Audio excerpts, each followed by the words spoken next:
ஒரு வழியாக நல்ல நாள் பார்த்து வெங்காயம் நடுறதுக்கும் நாள் குறிச்சாச்சுங்க.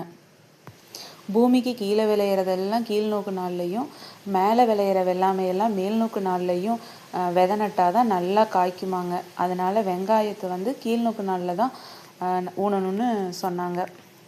சரி, இன்னைக்கு ஹெவியாக சமைச்சா சாப்பிட்டுட்டு போய் காட்டுக்குள்ளே குனிஞ்சு வேலை செய்ய முடியாதுன்னு ரசமும் தேங்காய் துவையல் தயிரோடு முடிச்சுக்கிட்டாச்சுங்க. சாப்பிட்டுட்டு எல்லோரும் வெங்காயம் நடுறதுக்கு காட்டுக்குள்ளே போயிட்டோம்.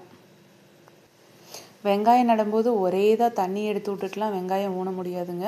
ஒரு 4 நாள் பாத்தியாக தண்ணி எடுத்து விட்டு அடைச்சிட்டு அப்புறம் தாங்க வெங்காயம் நட முடியும். வெங்காயம் நடுறப்போ பாத்தியில் தண்ணி இருந்துக்கிட்டே இருக்கணுங்க. அந்த ஈரப்பதத்தில் தான் நம்மளால் வெங்காயம் ஊன முடியும். இல்லைன்னா வெங்காயம் பூரா மேலே வந்துடுங்க, முளைக்காது. அதனால தாங்க 4 நாள் பாத்தியாக தண்ணி எடுத்து விட்டு நடுறது. என்னடா வெங்காயம் சுத்தம் பண்ணும்போது 3 ஆள் இருந்துச்சு, இன்னொரு ஆளை காணமேன்னு பார்க்குறீங்களா? நீங்கள் வெங்காயத்தையே பார்த்துட்டு இருந்தால் எங்களை யார் பாப்பா அப்படின்னு இந்த மரத்தடியை கட்டியிருந்த மாடெல்லாம் பார்த்துச்சுங்க. அதனால் ஒரு ஆள் நம்ம போய் மாட்டுக்கு பயிர் எடுத்துகிட்டு போட்டு வரேன் அப்படின்ட்டு போயிட்டாங்கங்க. என்னங்க பண்ணுறது, ஒரு வேலையை தொட்டால் அந்த வேலையை முடிக்கிறதுக்குள்ளே இன்னொரு வேலை வந்துடுதுங்க.